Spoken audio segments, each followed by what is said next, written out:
go ahead and convene the meeting.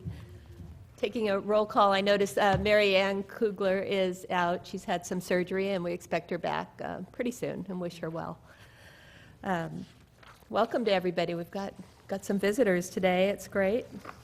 First item we're going to take is classified longevity. And Lori, would you like to go ahead with that?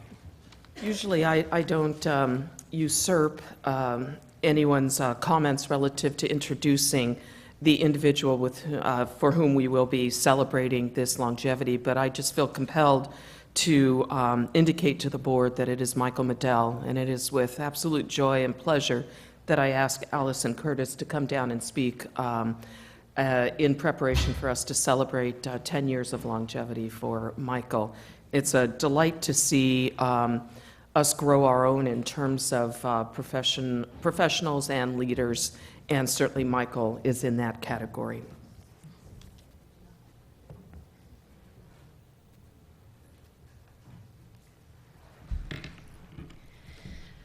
Good afternoon, members of the board. It is my pleasure to celebrate Michael Medell's 10 years of service at SBCC with you today. He is not only being recognized for 10 years of service, but also for being selected as your new Director of Admissions and Records. Michael is a great SBCC success story. After graduating from Carpinteria High School, Michael attended SBCC. As we learned in this week's Channels article, he ran track and field for the Vaqueros in the 100 and 200 meter sprints, as well as in some relay events.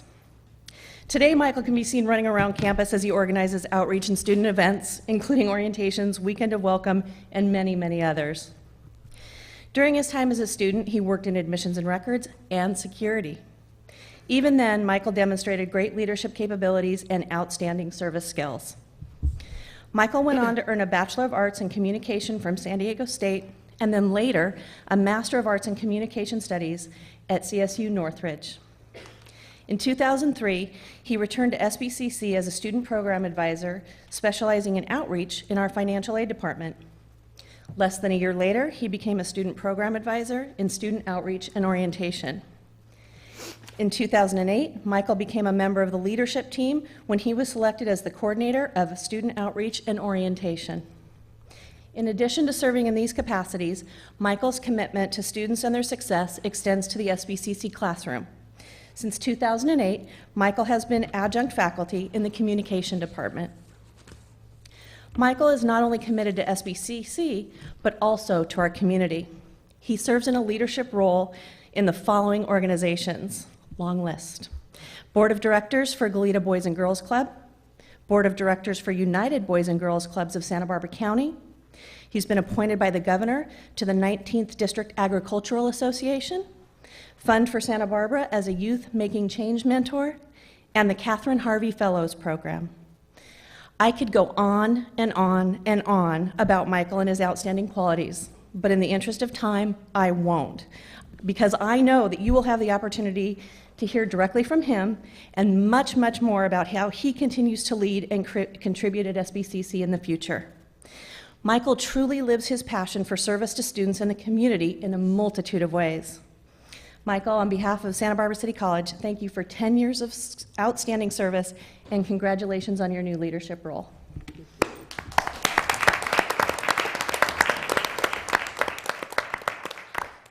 Thank you. I'll try to keep this shorter than my list of extracurricular activities that Allison mentioned.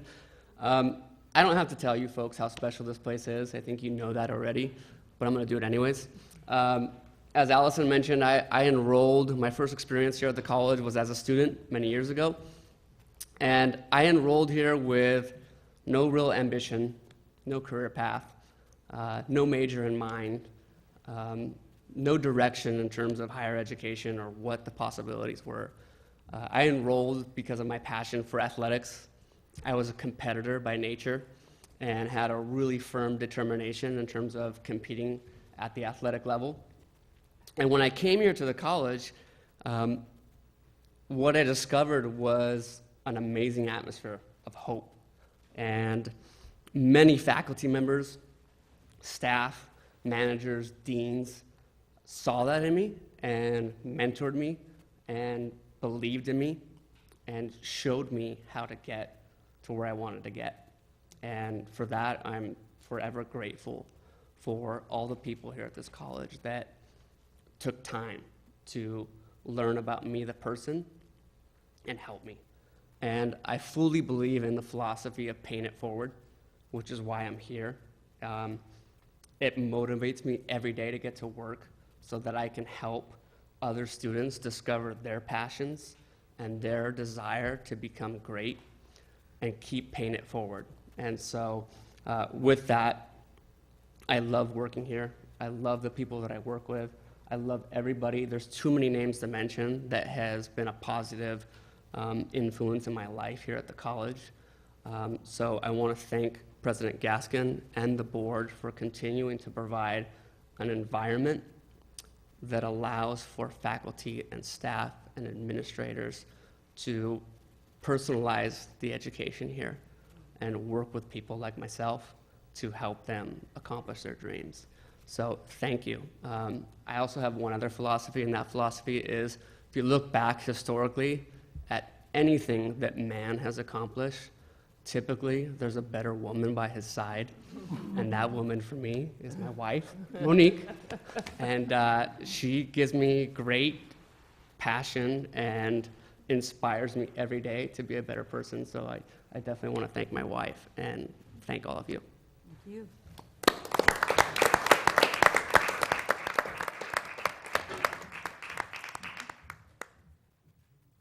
Monique blushes. Monique blushes. We just found that out.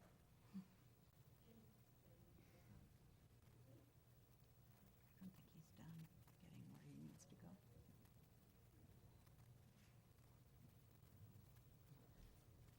Thank you, Michael. Thank you, Monique. Michael, thank you especially for sharing your passion for the college. It really hits me home. I don't typically bet, but I would wager that Michael will be sitting here someday, sometime. I was going to say, I don't think he's gotten to where he needs to go, which is what he said. Thank you for getting me there, but he's not done, so. All right, do we have any hearings of citizens? I don't see anything. And no minutes to approve, so we'll move right on to communications. And Kenley, you're up first. Report by Academic Senate. He was just writing his report just now. That did creep up on me, though. Didn't realize it was that quick. It's usually we have a lot of minutes to approve, but That's why I got to snooze. Well, let's see. I didn't get a chance to review what I wrote down. I would like to mention that we received a report on a student honor code from Dean Partee. I don't know if you've heard of it or seen it, but the Senate did review this, and we supported it. We didn't take a formal action on it, but we heard what he wanted to do with it and offered some suggestions, and it's something that he's been working on to help support our students around the community. And so we offered our support to that. We also are refocusing our efforts and providing faculty leadership on the student learning outcomes and the institutional student learning outcomes. As we look forward, one of the goals is to just revisit the ISLOs a little bit to see if they're still aligned with what we're doing and if there's something that we can do to improve or change that. And so the Committee on Teaching and Learning, which is a standing committee of the Senate, will be taking a look at that this spring and offering their recommendations to the Senate to consider. And so you may see something along those lines later in the term. The senators and the campus actually as a whole, all the faculty anyway, are currently engaged in a relatively significant dialogue on the question of whether the Master of Fine Arts degree is a professional terminal degree equivalent to the doctoral degree in the fields where an MFA is awarded. And so there's a dialogue occurring. We've spent probably about an hour at the Senate alone discussing this single topic, and we will be discussing it again at our next meeting. And so it's actually very nice to have an engaging topic to really kind of get your mind going to talk about. And so that's what we're doing. And since the last time I presented to you on our action items, we took action on asking the Planning and Resources Committee, to another one of our standing committees, to take a very close look and take action in regards to recommendations for room scheduling and priority classrooms. And so that's one of our big issues is space on campus. And we have a system of assigning rooms and priority rooms and the scheduling of rooms, and we're trying to look at it to see if there's methods that we can make improvements in that regards. And so that committee will come forward with some recommendations later in the term as well. We looked at a ton of board policies and will continue to do so. And finally, we are very happy to recommend the School of Modern Languages for the Stanback Stroud Diversity Award as our nominee. This is a statewide award for faculty, and it could be a department, in this case it is, who have made special contributions addressing issues involving diversity. And so that's our nominee. If we are awarded it, it's a great recognition. It also comes with a little cash award as well. So that's what we're doing these days. And so if there's any questions, I'm happy to respond to those. No. Thank you. Next is the report by Associated Students. Everybody's dressed so warmly today. Hello, everyone. So 2014, we had 8 resignations. People had different class schedules and priorities. So been restructuring who's on the Senate, and it's actually been a period of renewal. I think who has remained and our newcomers are really excited for what we're going to do. And so this Monday is the March in March. I don't know, it's the largest opportunity for students from community colleges as well as UCs and CSUs to go to the Capitol in Sacramento, advocate for students' rights in higher education. So trying to get a lot of City College students to come. And then we have a couple themes that have come out in the last month or so. And so at our past meeting, we had the new Alcohol and Substance Awareness Program Coordinator, Ben Murphy, come to our meeting. And it was really fantastic because he made a presentation about obviously alcohol and substances and the different situations that arise for students on campus. And I really hope that I believe that he, from what I saw, can start a whole different conversation about how we deal with these issues. And it's a massive problem, abuse of pills, as far as Adderall, et cetera, as well as marijuana. And I'm just excited that we have someone who I think can expand that conversation for us and allow the Senate to do so with other students. We're also going to be doing a mental health first aid workshop for any students that are interested. So I think it's really important to promote mental health and self-care, as well as being a good student. And so in another theme of social responsibility, we're looking at a conflict-free campus initiative. I was approached by a student from USC who wants to promote campuses pledging to not get equipment that has minerals from conflict zones, particularly in Africa. So you might see that come up soon. And then some whisperings of a sustainable food plan presented on campus, as well as fossil fuel divestment. That's an old project. And then closing out some old projects that are still just kind of being worked on slowly but surely, a food bank on campus. I really hope that we start hearing more about that as some support comes from administration and other organizations. And then Christian Alvarez, very excited to see him up on the board today. He is kind of the head of a mentorship program idea that we're working on that would be promoted in all departments. So I can take questions too. Busy. Any questions today? Lovely. No? All right, thank you for your report. Liz Auchincloss.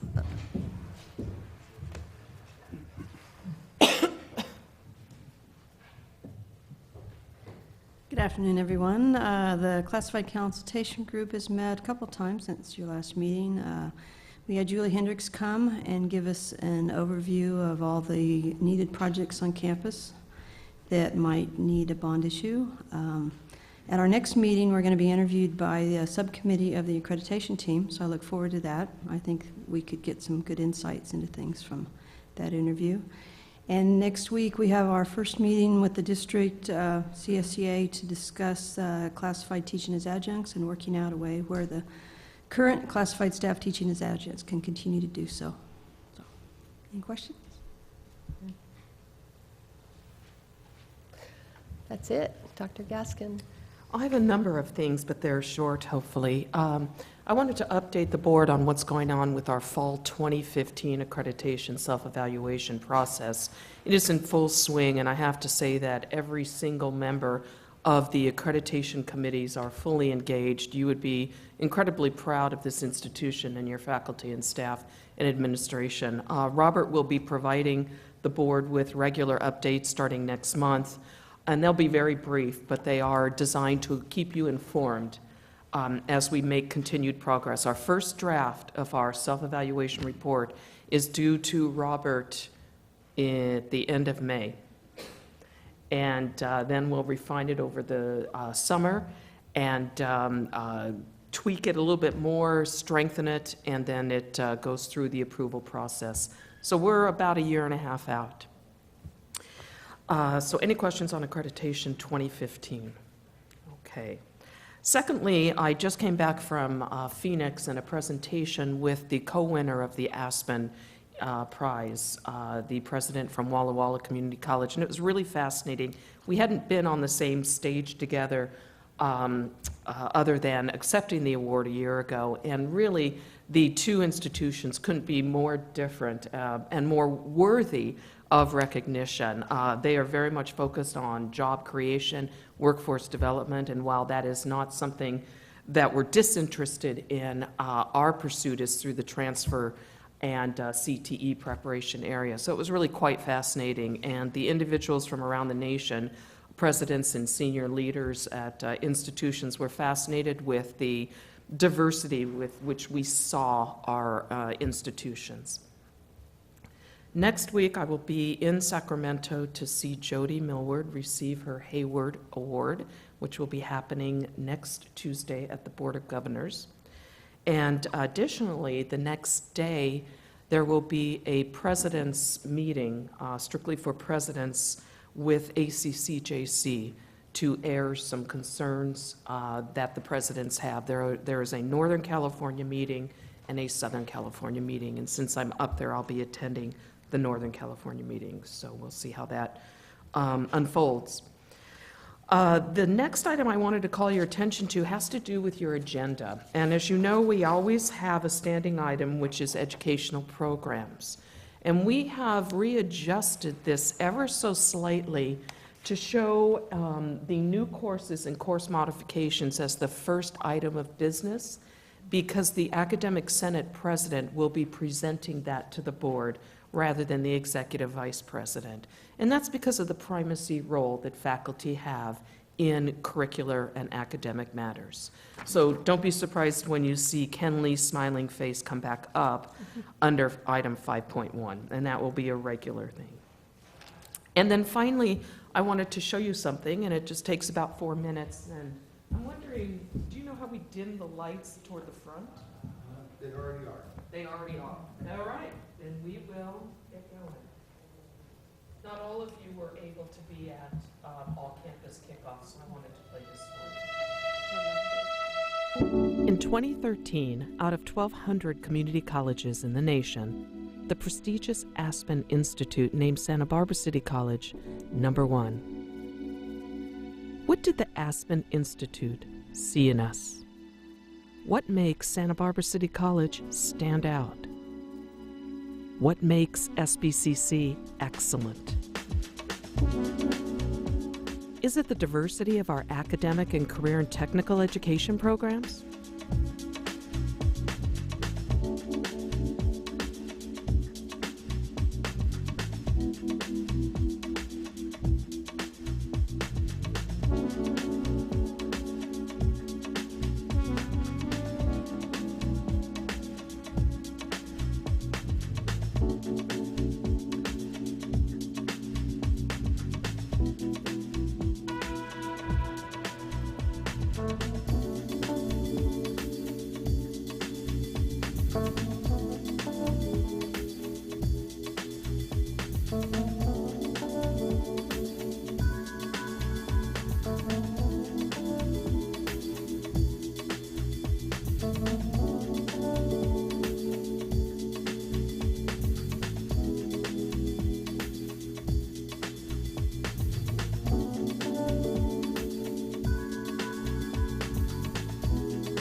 Or is it our excellent transfer rate to leading institutions throughout the U.S.?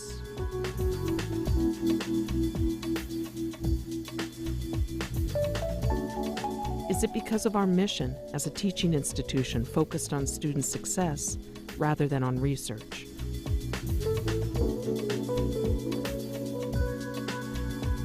Perhaps it is some of our state and national awards.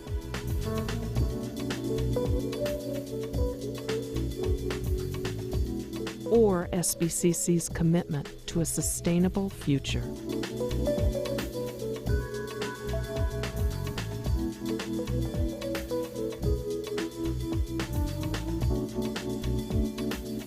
Could it be the college's global classroom?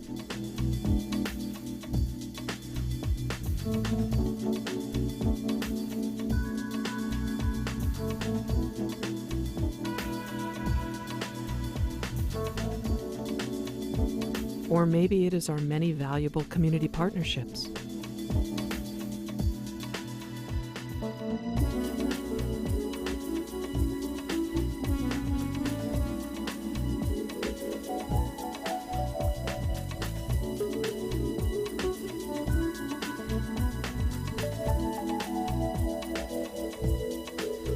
Could it be the number of SBCC alumni who serve our community every day?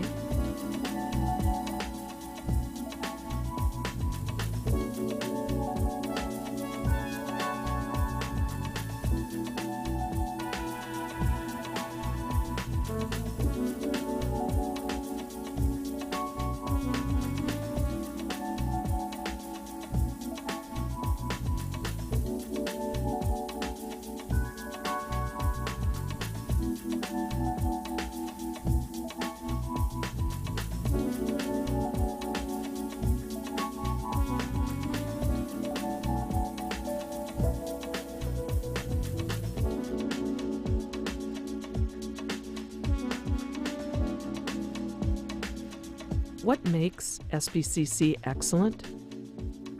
Maybe it's a little of all of these.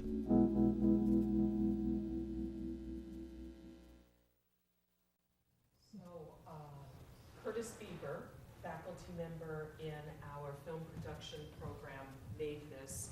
I have this vision for showcasing why Santa Barbara City College was recognized by the Aspen Institute, and Joan and Karen Sophia and Curtis took it and ran with it. And this is what they created. Everybody, and I've shown this now a lot of times, including now I'm back out on the road again, and people are blown away. And when I presented this in Phoenix as well, I talked about it not in terms of the programs that make us special, but rather in terms of the fabric that is our culture and our people and our sense of place. And I put it under the context of fabric. And that's what you see here. So I just wanted to end my comments by showcasing something that we tend to think about as happened about a year ago. We got the Aspen Award, but truly, it is so representative of who we are and how we fulfill our mission.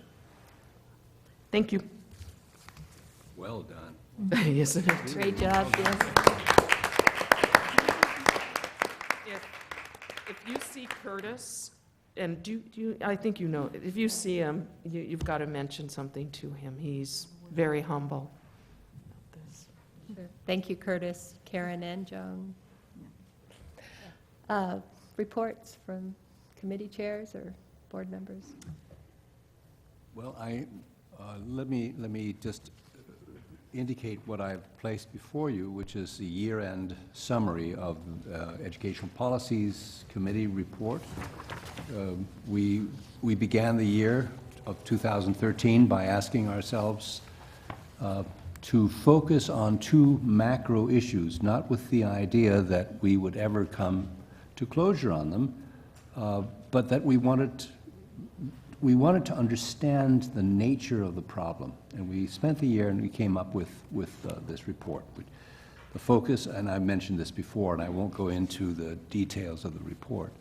And if anybody would like a copy, I'm happy to make additional copies. Angie has some copies at the front desk. But we looked at two issues. The first issue was that of college preparedness in making the transition from high school to college. What were the issues? How does that happen, and why do we have such a significant number of students who come unprepared for college-level work? And we made, I think, some interesting discoveries. First of all, that it is a very complex question. And it has any number of different answers. And the second issue that we looked at was an issue that seemingly is not related to us per se. It is in the sense of the allocation of state resources. We looked at the rate of recidivism for people who are released from prison, and the rate is approximately 70%, and that involves a huge commitment of resources by the state of California. And those are resources that could otherwise be dedicated or rededicated to the educational process. Moreover, as people are released, there's an expectation that somehow they'll make it without receiving the kind of educational support that might give them half a chance at acquiring saleable skills. So we looked at that, and though it's well outside of our area of jurisdiction, we committed to talking about it anytime anybody would stand still long enough for us to say something about it. And perhaps in the long run, we can involve enough people to think about a different approach to incarceration that would reduce the level of recidivism. Thank you, Peter. And these will get added as an attachment, I imagine, to this meeting, so the report will be available for anyone to read on the website. Craig? Yeah, the fiscal committee met just Monday, and we had a number of items on our agenda. Some were interesting, nothing totally earth-shaking, but there were some change orders that we recommended approval on. The humanities building, which is almost complete, and just little tiny things to be done. So that was a good thing. There was a little change. There was a couple other small change orders that were kind of routine things. One involving the campus, the snack shop, and the new entry and the parking. There was a minor change order on that as well. And then we discussed an expanded sort of AT&T cell tower down by the stadium, and took no action, and they're working on it, and we were apprised of what it was going to be, what it was going to entail, and our questions were answered, and we all became more aware. Oh, and we had another thing with the business communication building, the chillers. Well, the phase 1 of the project is complete, and phase 2 will be done this summer. So that's good that we get that kind of thing out of the way. And I know everybody that works in the building and the students will be happy. We also, I thought it was a bit interesting because we looked at the new scoreboard and getting it installed, and who was going to do it, and what software, and how they're going to run it. And the process was very nice because they didn't write the bids, not writing the bid specs around a certain product. So they're letting the experts put their ideas together and present them. And I think it'll be a very competitive, as outlined, very good situation for us. That was it. Thank you. Thank you, Craig. We did also talk about the possibility that the board as a unit might want to go down and have a look at the humanities building now that it's completed. That was my first meeting to the facilities committee. I was especially grateful for the explanation about things that do tend to get sensitive. When you have a cost overrun, that's a sensitive issue. But when you examine the source of that being that you just didn't know what was going to look like once you pulled off that roof line. Had you known, you would have had to have accounted for that in terms of the original bid. So in a sense, the term cost overrun can be a bit misleading. I was grateful for that explanation from our staff. Yeah, and the overruns were all within our ability to take care of, and at least we'd been talking about them and reasonably expected there to be some, especially after the coastal commissions and, being involved in our humanities project that caused significant delays, which increased expenses. Thank you, Craig. Marcia? Okay. Fiscal Committee met February 10th. We reviewed and discussed the quarterly reports that are in today's attachments, agenda item 6.1C, and we also had a broad overview of the governor's proposed budget. I'm sure we'll all be hearing more about that. There is money for enrollment growth, but many colleges, including ourselves, are not confident that they will be able to take advantage of that money. So one of the things under negotiation is an effort to move it to other areas where we would really be able to get that money. And of course, we need it after years when budgets did not look as good as it now does. No tuition increase, and eliminating deferrals is a priority of the governor as well. And just to be clear, this is the governor's proposal. It goes through negotiations and discussion with the legislature and comes out there's a May revise by the governor, and then there's a final adopted budget. So we don't yet know the contours of the final product and won't until at least around the end of June. We also had a financial and enrollment report from Andy Harper on the Center for Lifelong Learning. The details are in the attachment to that meeting for those of you who are interested. And it covered the period July 1, 2013 to December 31st, 2013. And bottom line in terms of the money is that CLL reached 93% of the current conservative budget that we had looked at previously. And the year-end estimate at this point is that the full year's budget will come out very slightly ahead, revenues over expenditures. We had about 450 estimated new students in the fall, and we are pleased with how the program is looking at this point. So we're learning and we're doing well. So that was Fiscal Committee. I also attended the Foundation Board meeting on February 19th on behalf of Mary Ann because she had just had her surgery at that time and she asked me to sit in. The board is probably not all that familiar with their meetings. I certainly wasn't.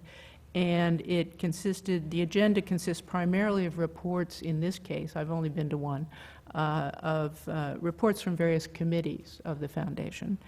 And the foundation considers, especially the business portions of the meeting, confidential. So those are not shared publicly, but development and marketing committee reports I can mention. Campaign for Student Success is kickoff night will be April 4th, and the sports pavilion will apparently be transformed for this event thanks to our theater folks, and everyone is encouraged to come. The other items covered by the development committee included the upcoming golf event, which is a fundraiser for athletics, the Business Alliance, which is a project to align with certain businesses in the community who are kind of joining in a group that is working with the foundation, President's Council, and the Alumni Association. And then there is a marketing task force as well, and they discussed updates on, there is a weekly radio program for those of you who may not have caught up to that yet. Revisions to the foundation's website are in the works, and there was mention of the recordings that many of us participated in, which will also be used on the foundation's website. After that, Lori spoke eloquently, thanking the foundation board members for their efforts on behalf of SBCC, and showed them the video we just saw here, which they were very happy to see, as were we. And the meeting closed by honoring Ted and Colleen Friedel, who are two members of our community who have just recently given the foundation $250,000 for scholarships for students at SBCC. And so I think we as well should thank them. Thank you. I'm excited to have more of a connection with the foundation and some linkages set up. So this is going to be great to hear what's going on there. Any other reports, comments? Well, then we'll move on. Lori, would you like to introduce the next topic? It's my honor and privilege. In 2008, the constituents of this community college district supported Measure V, which provided $77 million to the institution to address some much-needed facility improvements. As a result of that passage, there's a requirement and a good practice that we bring together a group of community leaders to oversee the running of that bond program. And this is called our Citizens Oversight Board or Committee. The chair of that this year is Sally Green, and Sally is here to provide you with an annual report of the projects and the status of Measure V. And so it's my honor to turn this over to Sally Green.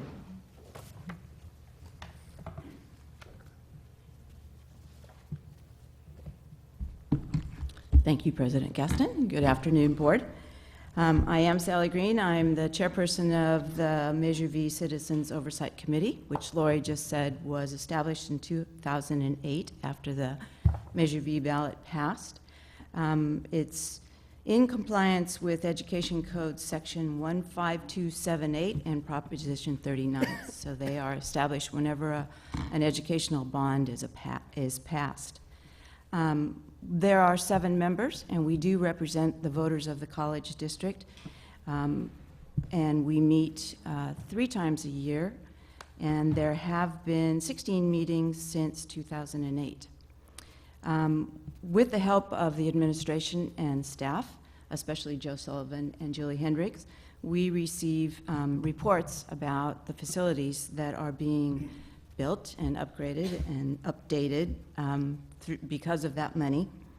And we look at the audit reports and financial reports that show the expenditures on the different projects, and then we are given project construction updates as well.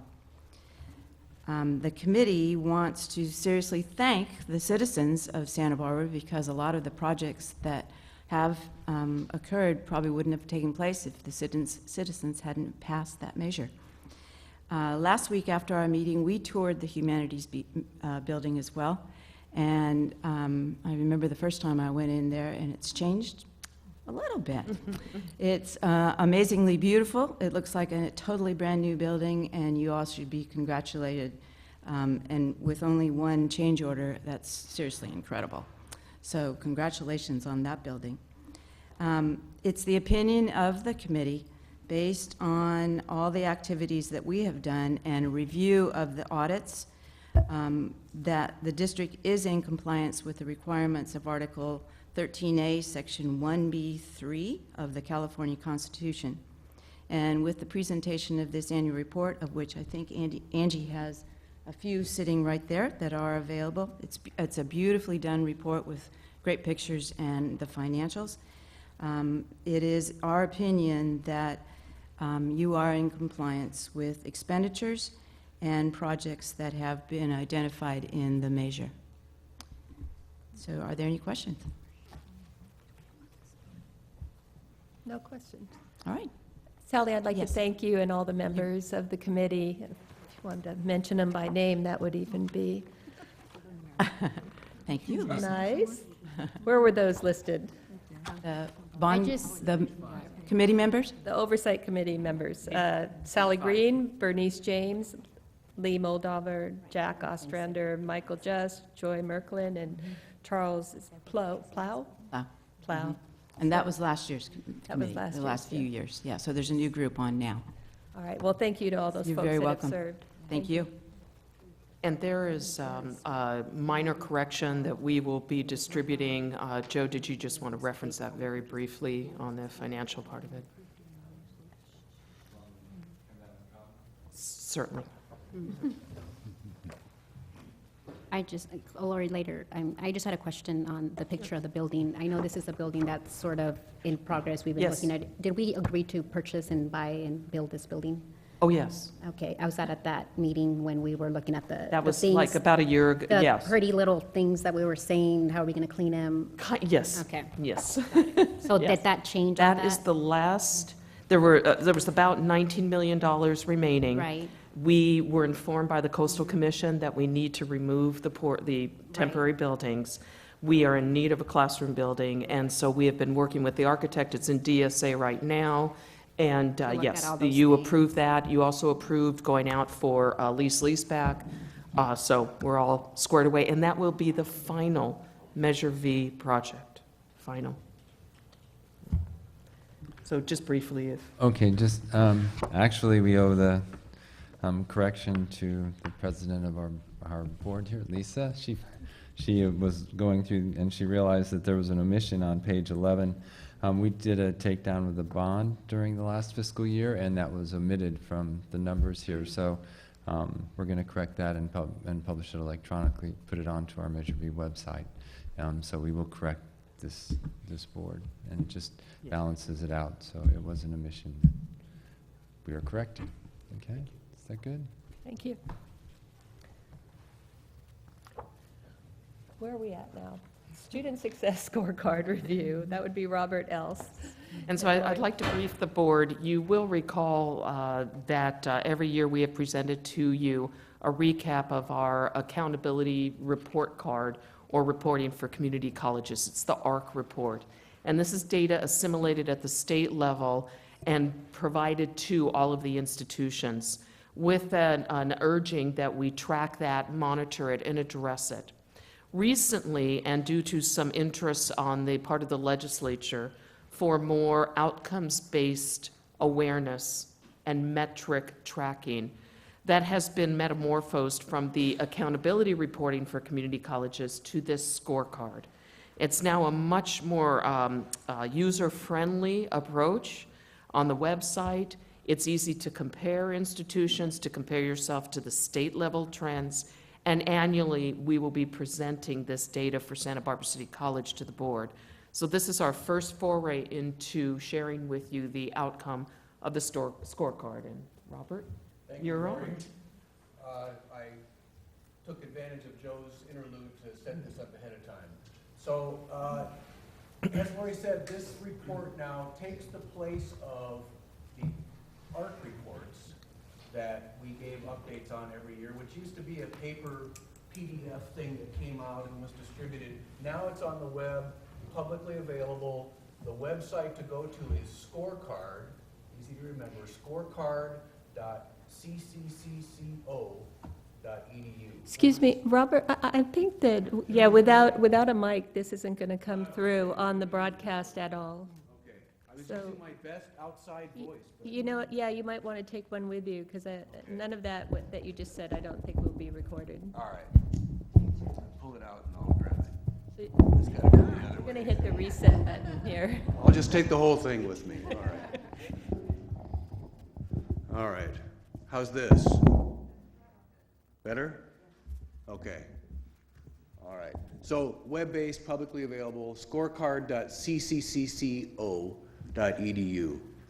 And as you can see, there are various tabs along the top here that I'll be going through one by one, giving an explanation and providing an opportunity for questions or comments. So this first screen doesn't really need much explanation. It's our profile.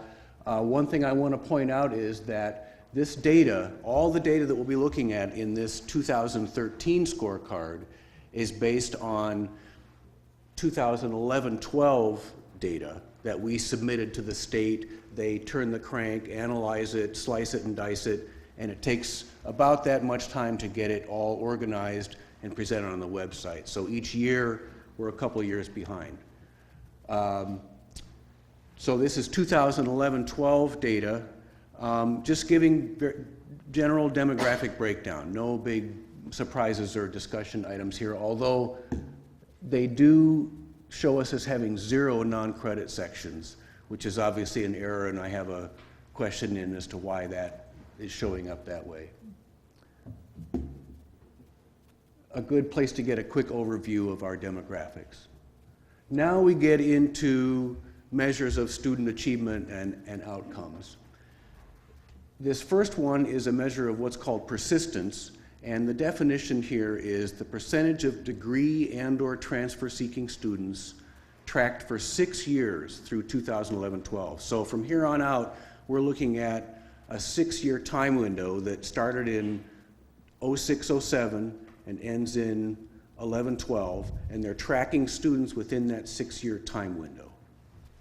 So this is the percentage of degree or transfer-seeking students tracked for 6 years who enrolled in the first 3 consecutive terms.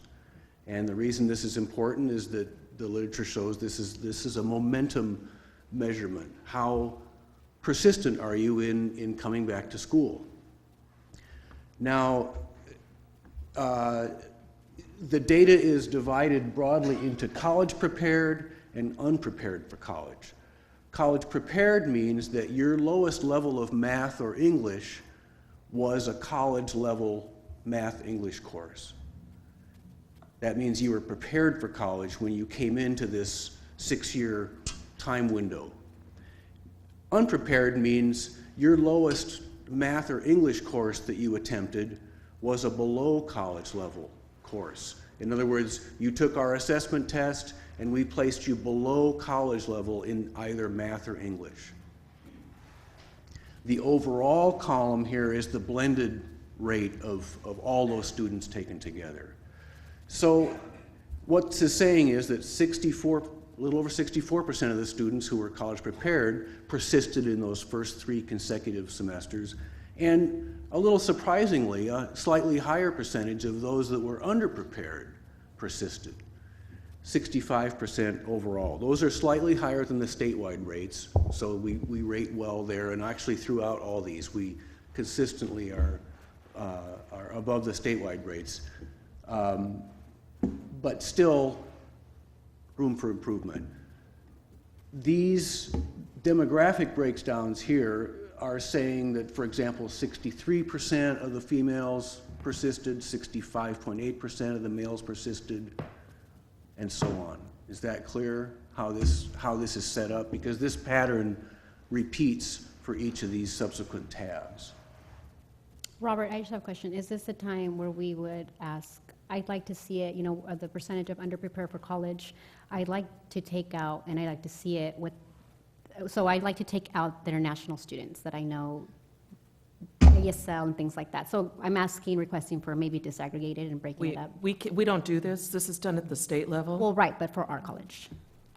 Yeah, I don't know that we can do that. We'll try. Okay. I don't know that we can. Because I think it's important to see, we have a number of students coming in and they fall below in the college level, but just to see what is the California and local student when we take out the international students. International and out of state? Not out of state, but international. Yeah, Are they in there anyway? I would think international was not included. International are blended in here, and in Yeah. fact, Jack pointed out the same question, that may be affecting some of these rates, making them either higher or lower. We're at about 7% international students right It's a now. small percentage of the overall enrollment. I think that 66%, 11-12 is when we launched ESP, and we got our first Hispanic Serving Institution Title V grant. And when I looked at that data, it spoke to me about that we're making inroads to the underprepared. I'll look into it. I don't know if we can Well, because when I look disaggregate. at, 7%, so maybe this is where a number would lend better than a statistic than a percentage to give us a better picture, because maybe the percentage doesn't do it justice. 81% is a high percentage.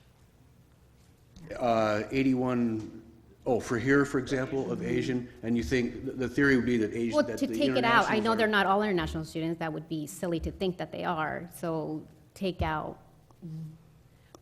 Yeah, the other thing are the ends, the actual sample size. We have very small Asian Pacific Island. So a better question then would be, I think it'd be important for us to see the percentage of underprepared for college, maybe for our local and for California. We'll look into that. The question has come up before. We can't ask the Chancellor's Office to please redo this data without international students. That's not within the realm of possibility, but we can do a smaller study here. Kenley. Actually asked Chancellor Perry, Vice Chancellor Perry, this very question back in March of 2013. And the students without an SSN number are not included in this data. Oh, so they're not included. SSN is the key. So because he said that schools that have high numbers of AB 540 students or no SSN students would be generally disadvantaged in this report card. So we made valid SSN a key. Okay. So that's from Patrick Perry. So the answer is this is outside it does not include international students. So then, Thank you. maybe just looking at our own then institutional research and then looking at what we have within house to see, because we do have a large AB 540 population, not just locally, but within our college. So now what do you? So now the just help me- question, it specifically is, I think it's important to disaggregate that data and look at what is the percentage of underprepared college students from our local high school. So that's number one. And of those underprepared students, then which ones are AB 540 students, since they seem to stem in two different categories. Okay, and we provided that last year when we had that joint, Right, but we didn't make it public. So I think it's important No, that no, we see did make it. The Santa Barbara Unified School District data? yeah, well, we had that meeting, but, okay, Right. local high school students, and then you want, And so, and then within that, because of the point of the AB 540 students, if that, then we can see, unless that's all lumped in together. Yep. And I think my main thing, what triggered that 81% is remembering reading the survey that we got from the faculty and what was supposed to measure the pulse of the institution.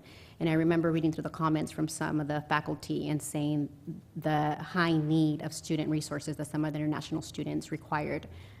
And so when we're looking at student success, well, we want them to be successful if they're going to be here, and if we're saying 81%, if that encompasses. So I think it's important to break all that up so we know what we're talking about. but let's be really, really clear, from Patrick Perry, who's the vice chancellor at the state level, who is responsible for this report, he is saying that international students and non-residents, No, they would have an SSN.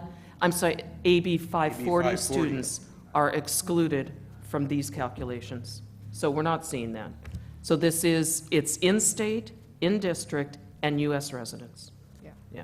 So then, the students that are currently enrolled, that are currently AB 540 students, we don't have any data as to how they're doing? Not in the scorecard. Okay, but we can have that run locally. a smaller study. And that's what we want to know. I mean, we want to know for Santa Barbara City Well, I've College. got local high school and AB 540 students.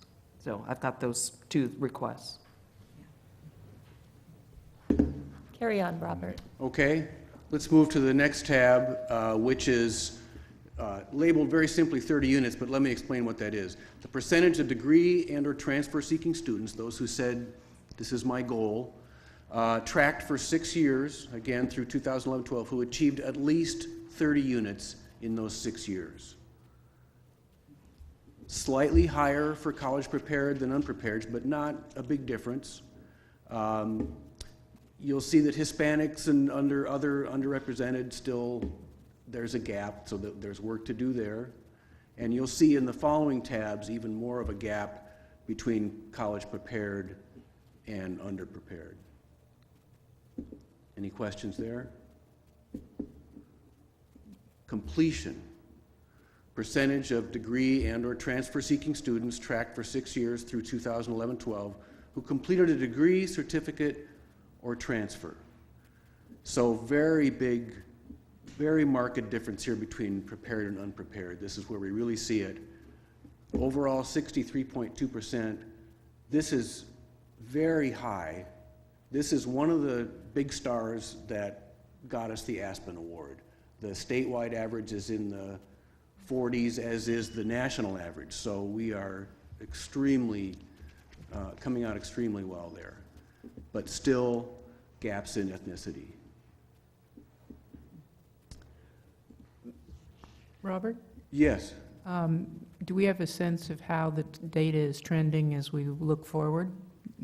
Yes, slight increases. If you look at it over a long period of time, it looks very flat, but if you look at it over the last 4 or 5 years, there are slight increases, and we have internal data showing trends over the last 5 years. And additionally, if you scroll down here and click on 5-year, you get a spreadsheet download that has the statistics over the last 5 years, so you can get more detail there. Right, but I was thinking you were saying this is 11, 12, so I was wondering about subsequent data. If we had a sense of the trend after 11, 12, how it was looking. Completion rates are increasing slightly. These rates here are fairly flat, fairly flat. They do vary within ethnicity, but overall, fairly flat.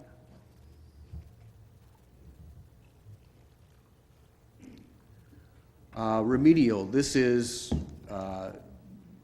underprepared students, percentage of credit students tracked for 6 years through 11, 12 who started below transfer level in English, math, or ESL and completed a college level course in the same discipline. So this is where we really have work to do. Although we've shown improvement, these rates are, of course, very low. Better than most, still room for lots of improvement there.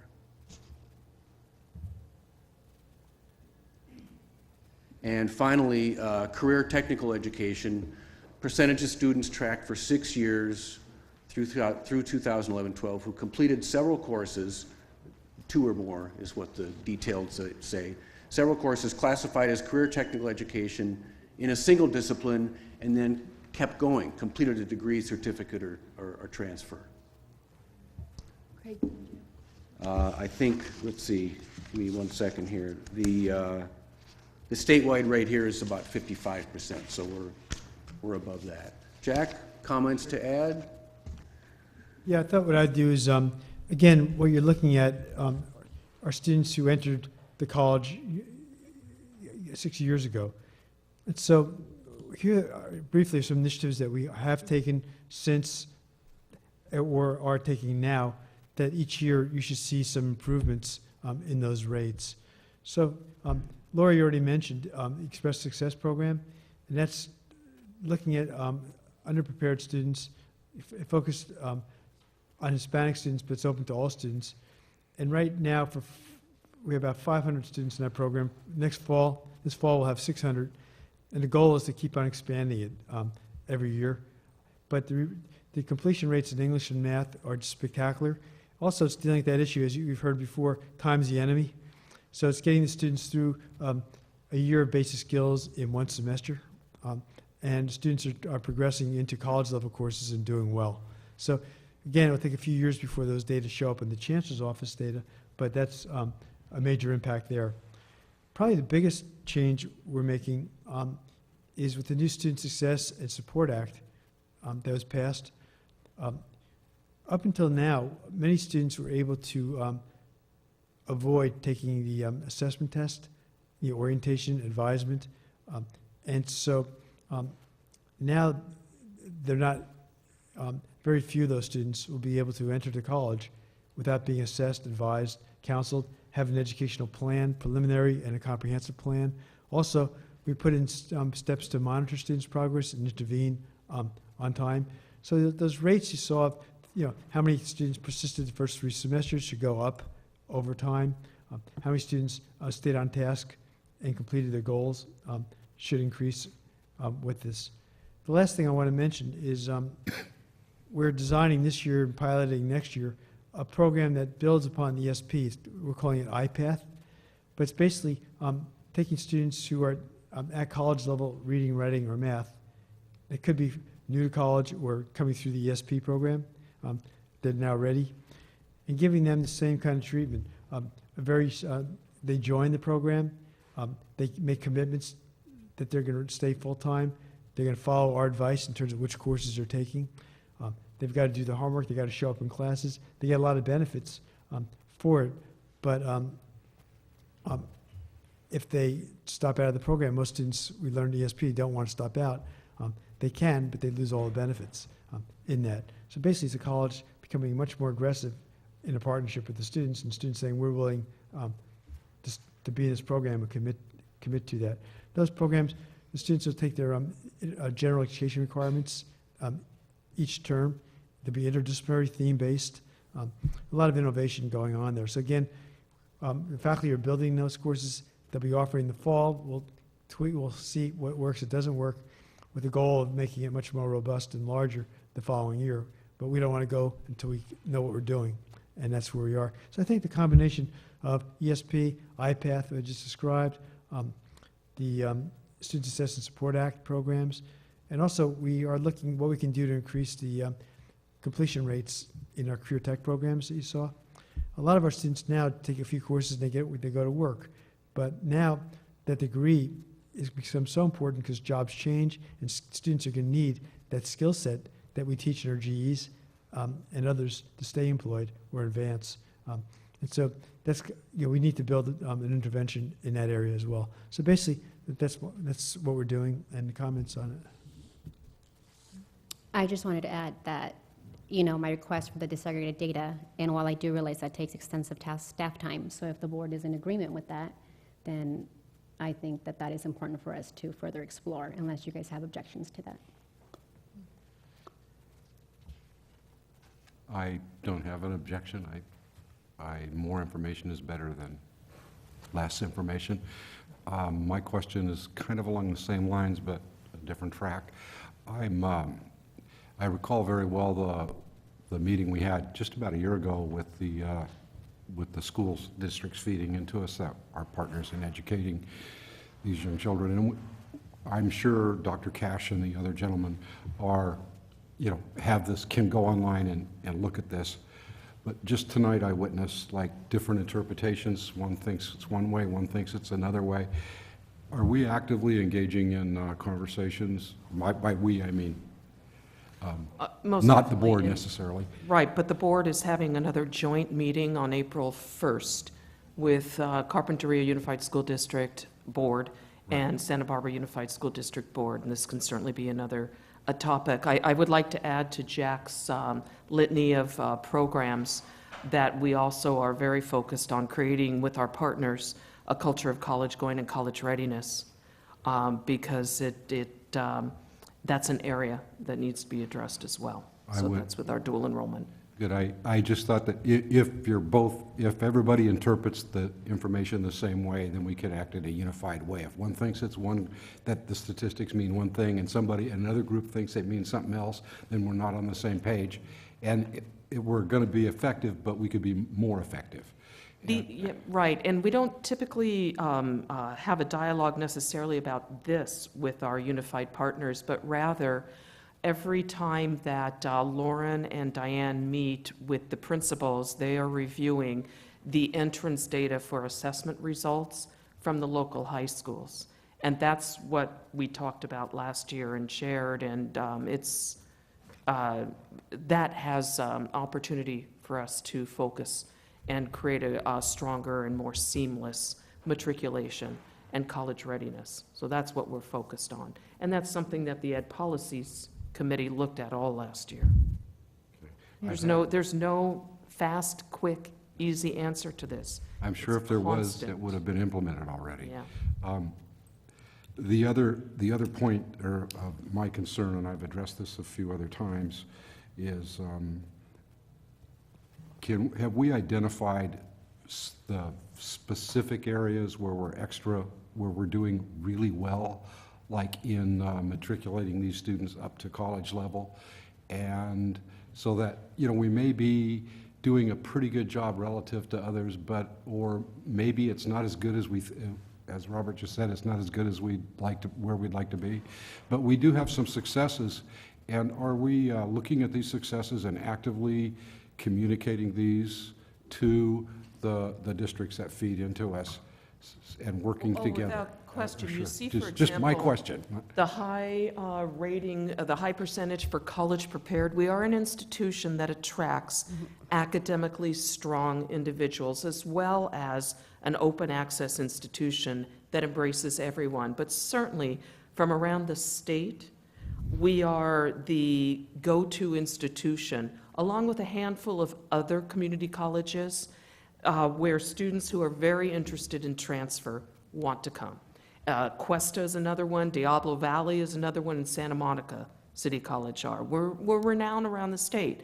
And so that's why you get the 76% figure. That is remarkably high. And it's certainly something, as Robert indicated, that the Aspen Institute noted as well. The 63% overall, absolutely remarkable. All you need to do is compare these figures with the statewide averages, and you see. So, you know, I need to actually put a twist on this that I think the board needs to realize. Jack and the faculty and Ben have been absolutely remarkable in moving this institution forward in all aspects of our metrics. And I look at these metrics, and actually, while I'm not satisfied, I am absolutely convinced that the programs that we have embraced, from ESP to Partnership for Student Success, to all of the tutoring centers, to what we really value as an institution, is making a difference. Yeah, I didn't mean what I said to be No. critical of that, but No. I was thinking about where we're really good at something like taking people that weren't college ready and they came out of high school that way. Are we actively, do we have some kind of an active, like a real kind of program to work closely with the high schools and the school districts on exactly what we're doing, so we can show them, these are the techniques we use and they're working? And, you know, I know there's teachers and faculty that talk to each other, but is there anything that, can we be more formal, and could that have an effect?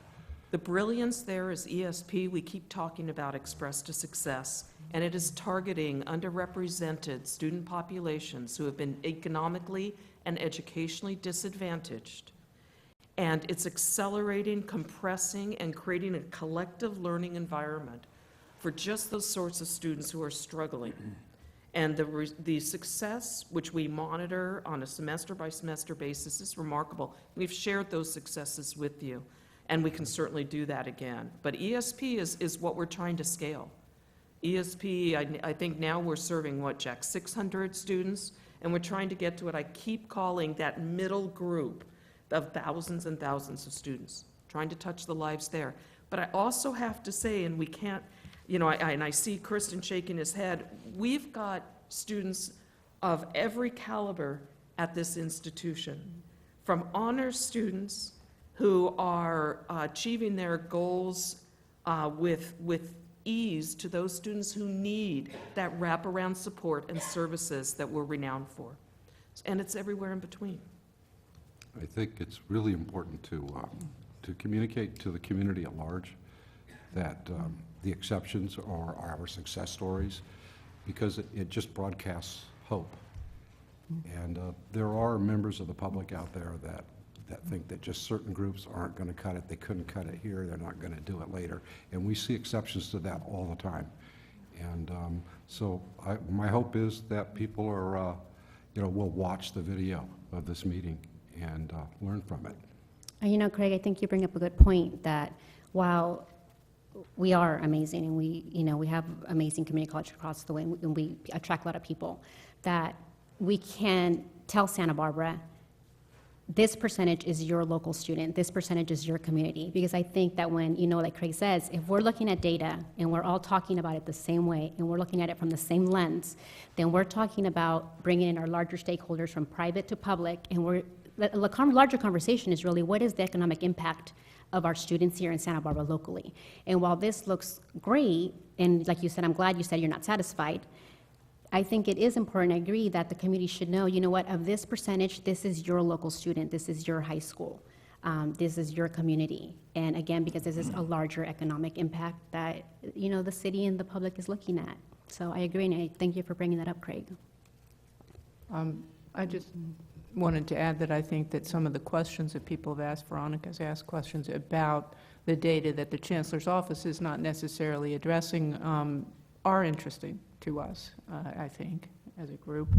And I appreciate Craig pointing out the importance of putting out these success stories, because I think in many ways the part of the story that is the college prepared group, the part that excels, is not a message that gets out enough. And people tend to look at community colleges as a place for the honor students don't go and so forth. And in fact, they do. And I think that's an economic change perhaps over recent years, and I don't expect it to, I expect it to increase, not decrease, given the cost of education. Peter? 2 points. One is that though I have no problem with disaggregating the data to whatever extent is reasonably possible so as to give a local focus, one is not to forget that we are a community college in California and are responsible to accept any student from anywhere in the state as if they are part of this community. So when we draw the community, it looks very much like the state of California to me. The second is a point of appreciation to the people who, like Jack, who have just taken this thing by storm and tried to be innovative at every turn to ensure that I mean, it isn't that he's been ignorant about the fact that many of the students who come here are underprepared. That's a given. What to do about it is not so simple. And Jack and his teams have worked tirelessly to put together innovative programs that gives those students a chance to move up the ladder. And as I said earlier when I was talking about my report, this is a complex issue, and it isn't simply dealt with, and it won't be dealt with in the near future. This is not to say that we shouldn't keep trying, and everything that I see is indicating that you guys are really trying. Lori, one more, Dr. Gaskin had a comment to make. I'll go after Trustee Nelson. Thank you. On sharing the information and making it more transparent to the public for their information, I think it's critical to really dwell on the positive examples. Sometimes when you analyze data and sometimes overanalyze data, you come up with, oh, look at this trend and oh, look at that. Well, you know, and I found that, and I learned this at Santa Barbara City College, is where I learned this in the Stone Ages. And, you know, I was having a little trouble in my first year of college here and not getting all A's and B's. And I was asked a question by one of the professors. He says, well, do you work? And I was carrying I had 15 or 16 units or whatever. And I said, yeah, I have like a full-time job. And he says, well, then you can't expect to do well. Well, no one told me that. In fact, the advice that I got was accurate, but I didn't know that, so I was trying to do it anyway, and I didn't fail. And I went on through, and I'm sitting here today, but it's just make sure that the information that goes out there and the numbers that are dwelt on are very positive. And it's okay to advise students, but to tell me that you can't do things is not cool. That's a hallmark of the college. Significant numbers of our students work full-time. Yeah. I mean, they're here, many of them, in part at least, because we offer the best value for scarce resource, the dollar bill. That's why they're here. And, and certainly we understand that. I certainly, as a faculty member, I certainly understood how hard somebody had to work in order just to keep up with the assignments while still keeping a full-time job. Okay, that's part of the deal here. Dr. Gaskin. I wanted to share some data and then express recognition and appreciation to Trustee Haslam for expressing something that our faculty really do live and breathe and know. Long ago, the 72 districts in the state of California were indeed districts where you had to get permission as a student to attend a community college in another district. That long ago has disappeared. The mobility of the 2.4 million California community college students is renowned. And just to showcase this, at Santa Barbara City College, 88% of our students are California residents. 12% are not. Of the 12%, 7% are international and 5% are non-California United States citizens. Of the 88% who are in-state residents, 49% are local in district, and 39% are California residents out of district. The mobility is incredible, and we embrace every student as our student. And frankly, and I'm not ashamed of this, the academic quality and caliber of our faculty attracts the top of the top in the state of California. Students want to come here. Let me turn it around and personalize it. If you are a parent of a student and you live in Fresno and you know about Santa Barbara City College, you send your kids, you're supportive of sending your kids to Santa Barbara City College. You're supportive of sending them to Santa Monica College, to Cuesta, to Diablo Valley. And I would have an expectation as a parent that my kid would be treated in the same way as anyone else. That's the beauty of the California community colleges. Christian, I think you're from LA, and I don't know what made you come up here, but that's really a common thread. And I think we need to celebrate that. That doesn't mean we are insensitive to the needs of the local residents, but it means we have a civic duty, social justice duty, and a responsibility to educate everyone. Lori, That's and fine. I think that it's good that you're bringing that up, and I think it's good to clarify that you know that we understand that. And so I think when these questions come up locally, I think it's important to bring this out, that you know that it is, we agree with you 100%, and at least I can share that we do. I myself moved here from the Bay Area because I Googled and I researched, and I said, that's the school I want to go to. So I myself am not local, and I moved here because of what I heard about Ivy and about the college. So, just to be honest. But anyway, and it's what got me to where I'm at, so I get all that. So I just wanted you to make sure that when we bring up these questions locally, we're right behind our California students, as Christian knows. And as when I was an advisor, I advised students from up and down the coast, because you're right, they Google, they hear, they know, that's where I want to go. Well, One more comment maybe, and then we'll move on. well, it's not maybe that important, but I did want to just briefly add something. I still think that Veronica's original point was a very valid question, because we can define our local students. We know what schools they went to. We can talk to those people, and if we can isolate the group and look at it, we have a more definitive picture and more reliable data, understandable data that we can use to improve. Not that by national standards we need to improve, but there's room. So that's...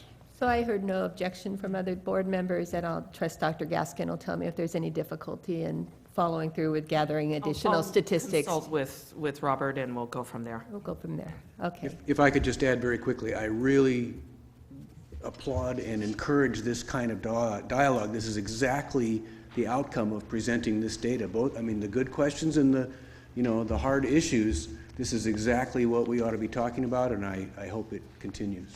And I know why Christian came here. Was it? No. Well, her name was Maria. No, that's not true. All right. Thank you so much, Robert. And he mentioned the Chancellor's website. This is also on our own website, SBCC. It's under Institutional Research, our Student Success Scorecard, so you can find it there, too. Where are we? Items for future board consideration. And there are none. There are none. Future bond program proposed projects. This is the second reading? Correct. And we are seeking action to support the list as presented, knowing that it is subject to change and shifting as we go through this process. This will also work to inform the board at a future point in time when and if the board should consider a bond. Okay, so we'll take a vote on this you're looking Yes. for. Can I have a motion to approve? I move approval. I second. Peter's first, Marty's second. Any discussion? All in favor? Aye. Aye. Opposed? Abstain? Thank No. you. Okay. Next item is the accreditation follow-up report.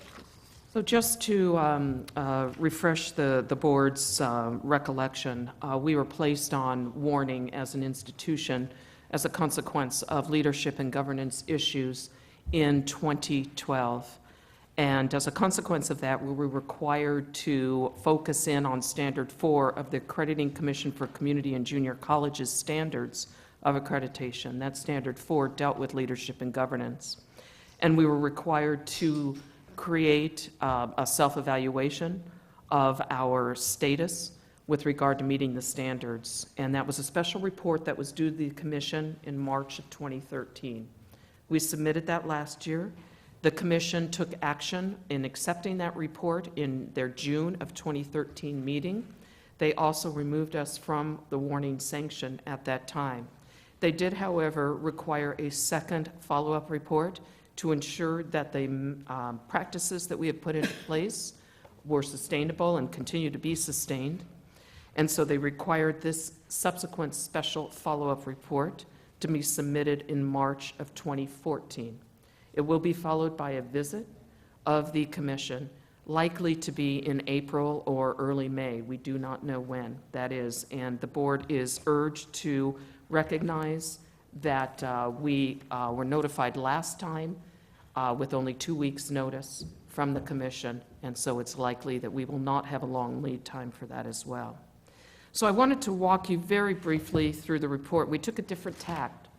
The first special follow-up report, the March 2013, we took each standard and responded to it by evaluating it. This time, we took the 3 major commission recommendations that caused us to be placed on warning, and these are shown on page 4, each of those 3 recommendations, and we wrote to it.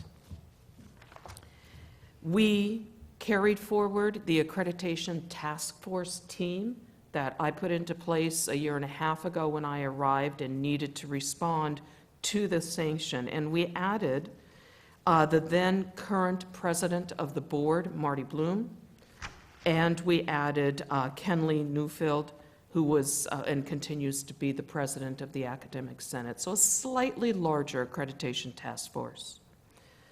Again, we immersed ourselves in the issues that got us to that point and spoke very frankly about how we have changed our leadership and governance practices.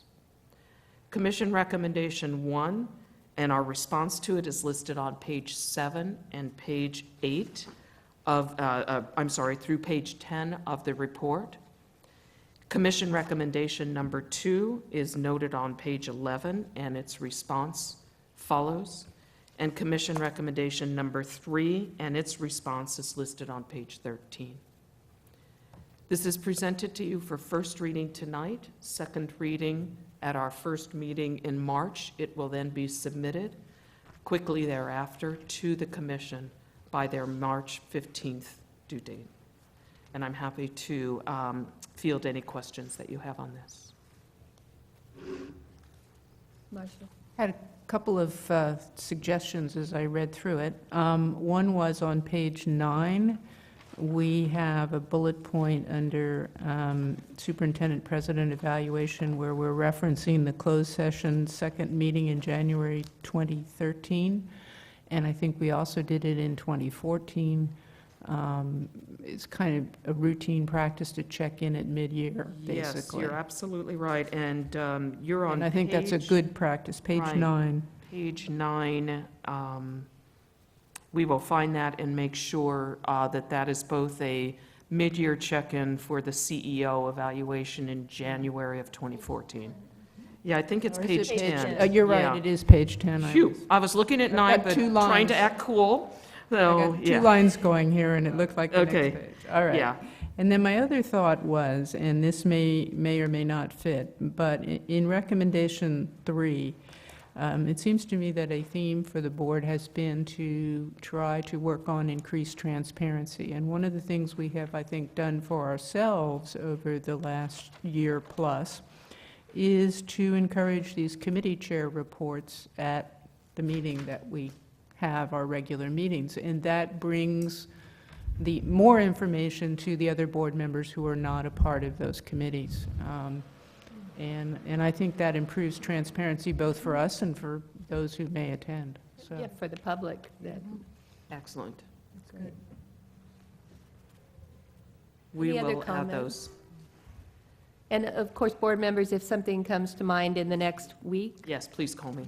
or so, go ahead and call or email Dr. Gaskin with those comments, and those can be included.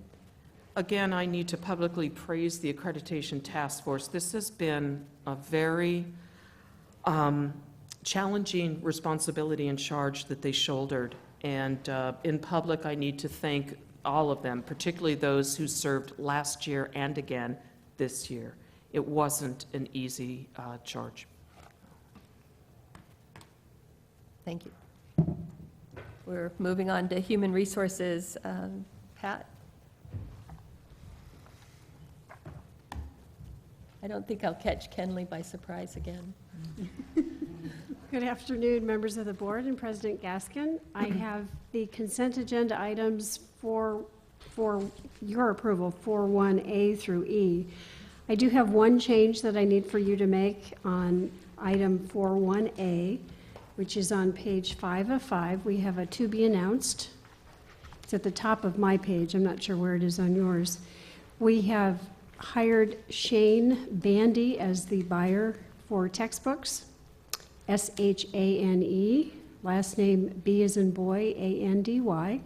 He will begin on March 3rd, and he is on step 6. That is the only change I have to submit. Well, would you repeat the last name, please? Bandy, B-A-N-D-Y, Shane Bandy. Thank you. You're welcome.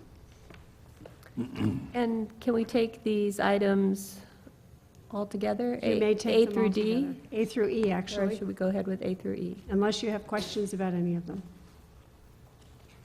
Okay, can I have a motion? Move approval?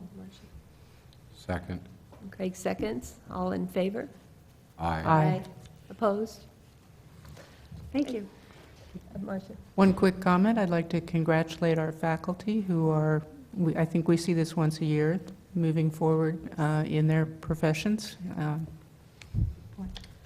And if I could follow, thank you so much, Trustee Croninger. What the board just did is monumental. Every year before March 15th, the board needs to take action on tenure-track faculty. First year, tenure-track faculty being recommended for contract year 2, contract year 2 faculty being recommended for contract year 3, 4, a 2-year contract, and contract year 4 faculty being recommended for tenure. So you should feel very pleased that all of the faculty that were hired over the course of this period meets the standards and expectations we have and were recommended to you to continue on. That really speaks volumes, not only for the hiring process, but for the culture of this institution and the leadership. And these numbers you have on the screen, I think, are a direct reflection of the employees we have on this campus, and hiring people is probably one of our most important endeavors that we do. And the library is being used for interviews right now, and there's people on these committees sitting in this room all day long interviewing people, and it's quite a phenomenal effort undergoing right now on campus. So people are very stretched in that area. So I'm here only actually for the items. It's a short list this month. The next one will not be so short, I assure you. So if there's any questions about the programs or new courses modified or deactivations, I can attempt to answer those. Any questions? May I have a motion to approve? I so move. Thanks, Craig. I'll second that. Christian seconds. All in favor? Aye. Opposed? Great.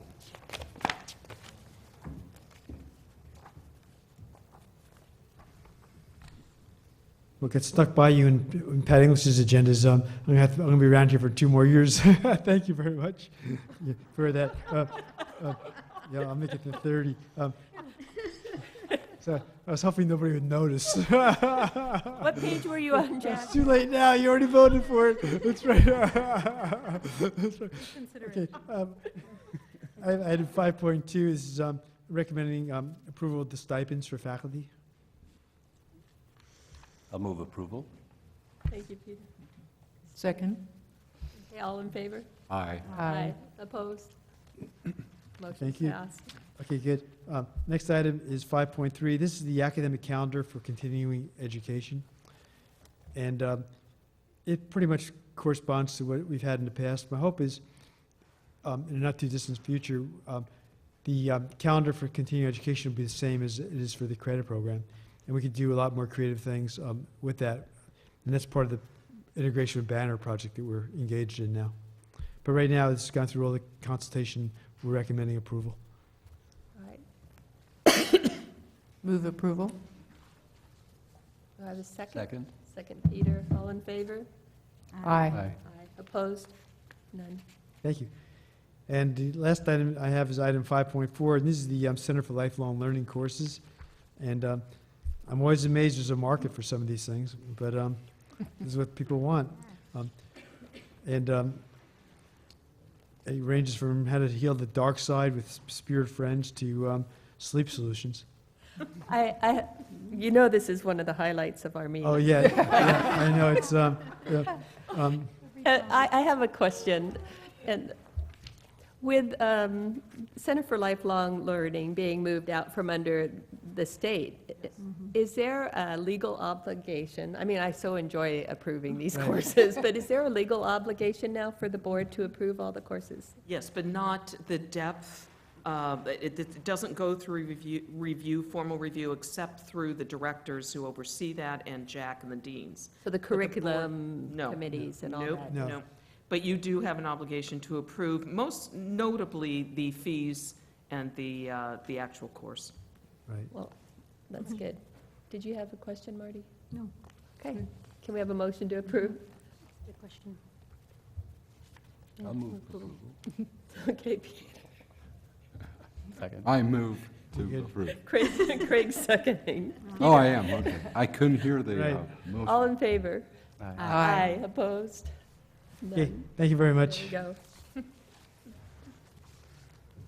Isn't it true that under Robert's rules that somebody who voted for something is the only person who can move to reconsider in light of Dr. Friedlander's last comment about his own stability here? I'll shut up. Let's move on here. Okay, item 6.1A, Joe Sullivan. Okay. Actually, we have the consent agenda, items 6.1A through 6.1I.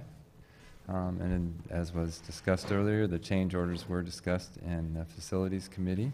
The quarterly report was discussed in the Fiscal Committee.